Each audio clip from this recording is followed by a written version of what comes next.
right, Paige. So today I have another Newsella article for us. This one is something I think is going to interest you. So I know you shared with me that you are on your high school's golf team.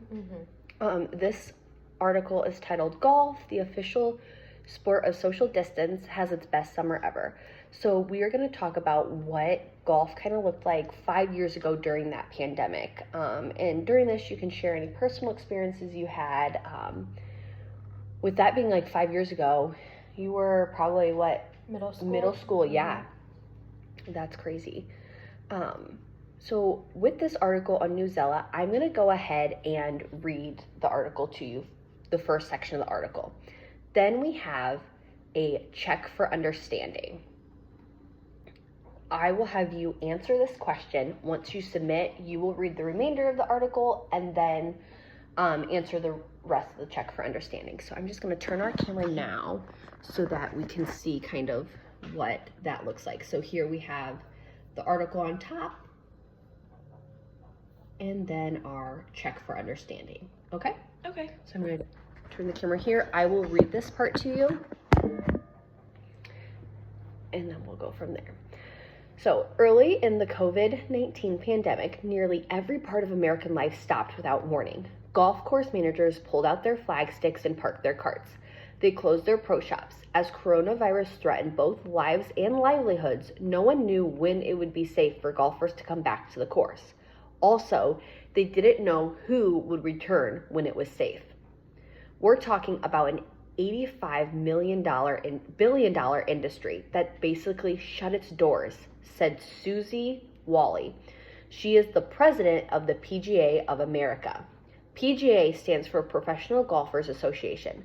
The organization represents more than 29,000 professional golfers in the United States. It runs the PGA Championship and Ryder Cup events. We immediately knew we had to come up with some solutions. The golf industry lobbied lawmakers and worked with the Center of Disease Control, the CDC. They developed revised rules and guidelines. Then they worked to open the nation's 14,000 golf courses. Now, after surviving the spring, golf is thriving. So, we are here now at the check for understanding. So, the question is, who is Susie Wally? The answer is B. She's the president of the PGA of America. Good job. So I'm going to have you click that, and then you can submit. All right, so correct. You got that right. Now you are able to continue the reading. So I'm going to have you go ahead and read from there. Booming summer makes up for shutdown. Golfers played 10 million more rounds in July than they did a year ago. This was a 20% increase. Golf Data Tech is the sport's leading market research company. This was the largest bump recorded since Golf Data Tech started the tracking number 20 years ago. Researchers say some 20 million rounds were lost during the spring. However, the booming summer was more than made up for that decline. Equipment sales are booming too. They reached more than 388 million in July. This was the highest single month that Golf Data Tech has reached since it began tracking consumer sales in 1997. It's quite a turnaround for the golf world, and the stubborn coronavirus may only help golf rise last deeper into the fall. Those around the game say golf is particularly well suited for life during the pandemic. It offers players space, exercise, and much needed distraction. All right, so now we're at our second check for understanding. So, why did golf become more popular during the pandemic? It requires no equipment. It offers players space, exercise, and a distraction. It's a team sport, or it's an indoor activity. Well, after reading the text, I believe it is B. All right, do you want to go ahead and click that answer? Submit it and we'll see. Awesome job, Paige. So next up, I'll have you read this portion. We are Golf works to keep courses open.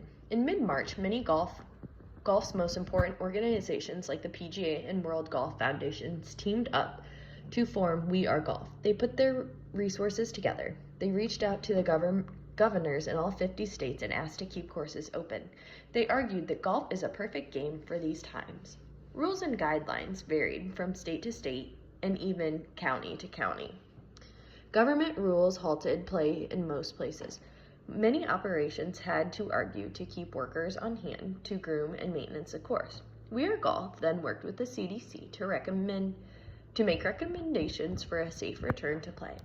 It was an approach that limited contact. Their ideas changed some of the game's basic practices. Rakes are no longer in or around the bunkers. Flag sticks are left in the holes. Carts are limited to one per person, unless the players are family members. Some carts have a plastic patron between. So this word right here is, the really cool thing about Newsella is that if there's a vocabulary word, you can actually see what it says. So. Oh, okay. Partition. Oh, partition. Separates one thing from another.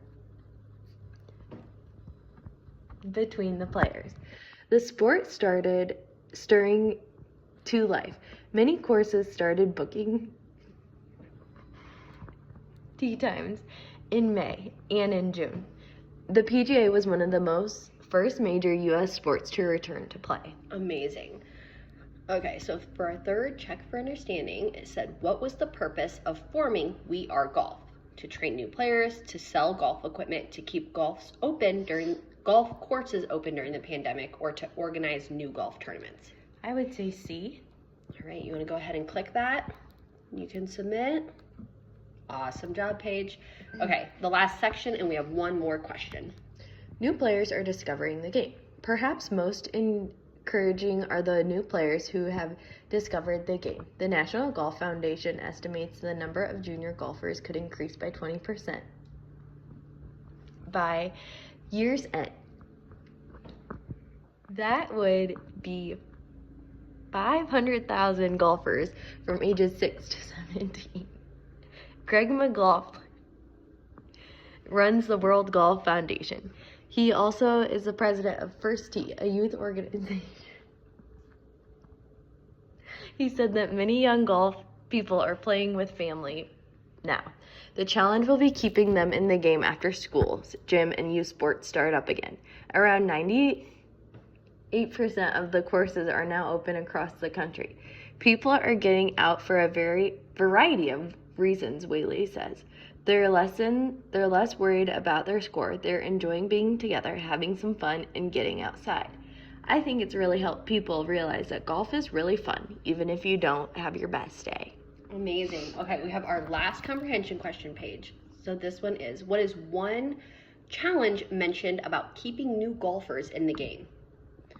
A, finding enough golf equipment for them, building new golf courses, teaching them the rules of golf, or keeping them interested after school gyms. Keeping them interested after school gyms and youth sports to start up again. I would say D. All right, you can go ahead and click that. Amazing job, Paige. So you did a really great job. Let's get that set up here. You did a really great job with this article. So really, let's talk about what do you think the main idea of this article was today.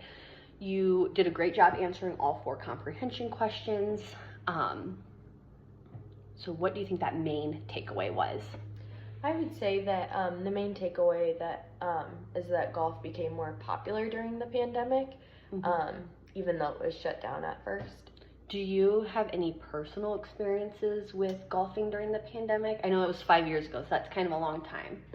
So I remember that we could only do 1 player per cart. We still had to wear masks, even though it was outside, because we were around people. And we couldn't take the flag out. That was a new rule. Interesting. So really nice job with that, Paige. So next up, what I'm going to have you do is we are going to write a summary, just a few sentences kind of about this article. So are you ready for that? Yep. Awesome.